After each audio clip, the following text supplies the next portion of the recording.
à suivre le lapin blanc, dans le second épisode consacré à Jésus. Juif.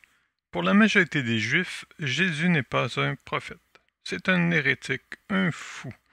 Les Israéliens qui disent le contraire sont souvent persécutés, parfois violemment de nos jours.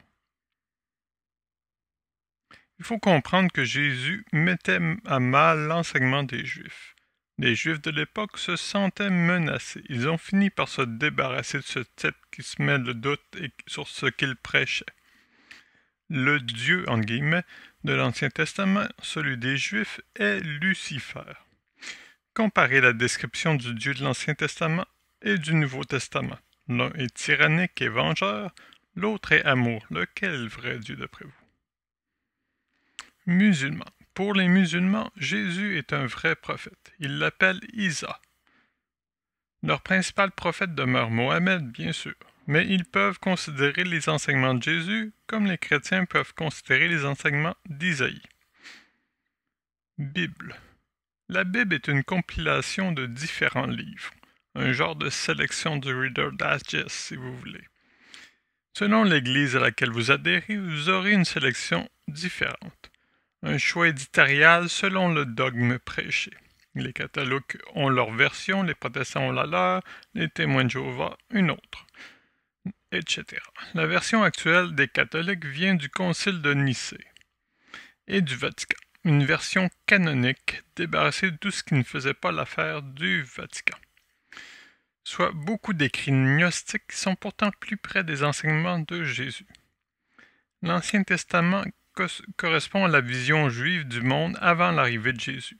Le Nouveau Testament, la vision du monde avec l'arrivée de Jésus. Il y a quelques vérités dans l'Ancien Testament, notamment du côté du prophète d'Isaïe, mais il contient plus de matériel nuisible. Puis, il ne concerne pas les enseignements de Jésus. Vous pouvez l'ignorer au complet. Écrits gnostiques. Les écrits gnostiques datent pour la plupart avant l'établissement de l'Église et du culte chrétien. L'Église a tout fait pour le détruire, car il menaçait son dogme. Heureusement, des fragments de ceux-ci sont apparus à l'époque moderne grâce à la découverte de Nag Hammadi. L'un des écrits est la sagesse de Jésus. Citation en anglais, désolé.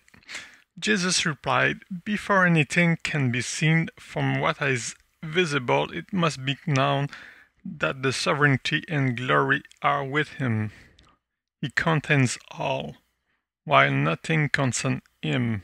He is all wisdom, reason, reflection, and power. All these forces are equal and from the source of all.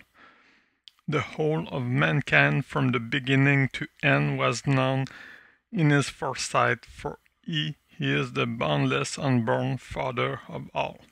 The Gnostic Gospel, page 167. Un autre.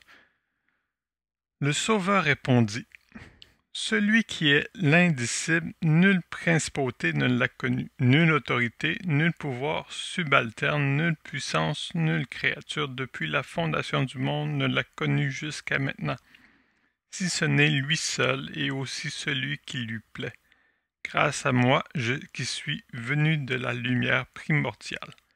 Dès maintenant, il se fera connaître à vous par mon intermédiaire. C'est moi le grand sauveur. » La sagesse de Jésus-Christ, traduction effectuée par des chercheurs de l'Université Laval. Point suivant, traduction. Quelqu'un disait que traduire, c'est trahir. C'est particulièrement vrai pour la Bible. Bart D. Ehrman s'est intéressé à cet aspect dans Misquoting Jesus. Il faut comprendre qu'avant l'invention de l'imprimerie par Gutenberg en 1454, la Bible était recopiée à la main par des moines copistes. Prenaient-ils des libertés? Possiblement, par maladresse ou intentionnellement. Vous avez un long texte à copier, vous êtes fatigué, vous sautez un mot.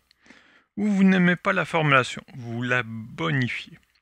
Imaginez des siècles de ce manège. Prendre la Bible au pied de la lettre, c'est faire preuve de peu de sagesse. Il est plus important de comprendre la logique de notre monde avant de la lire.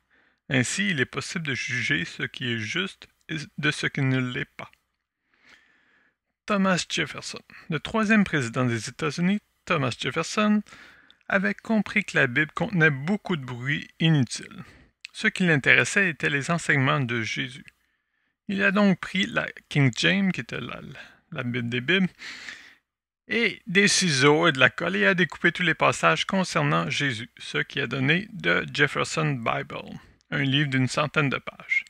Mais puisque le texte est extrait d'une King James du 17e siècle, l'anglais peut être plus difficile à lire. Citation. Hear ye therefore the parable of the sower, when anything one heareth the word of the kingdom and understandeth not, then cometh the wicked one, and catcheth away that which was sown in the earth. This is which received seed by the wayside. Bon, c'est juste pour vous donner une idée. Thomas Jefferson, Jefferson Bible, page 31. Marie. Les catholiques vouent un culte à la Sainte Vierge. Le problème est que Jésus avait des frères et sœurs. Les chrétiens orthodoxes le savent, des écrits le disent, des éléments archéologiques le prouvent également. La version des catholiques tient pas la route. La femme, Marie était une femme comme une autre. Elle ne mérite pas un culte, pas plus qu'à Jésus d'ailleurs. Ce n'est pas un culte qu'il faut faire, mais incarner les enseignements de personnes exemplaires. Qu'est-ce que Marie a enseigné?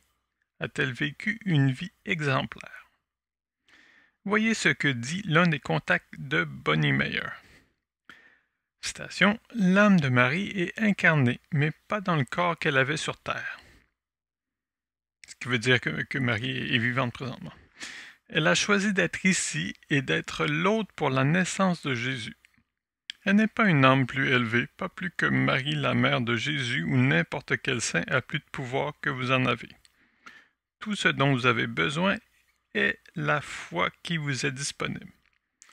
Après tout, est-ce que votre Bible vous a dit de vénérer quelqu'un d'autre que Dieu? Jésus n'a-t-il pas dit de ne pas le vénérer, mais seulement son Père?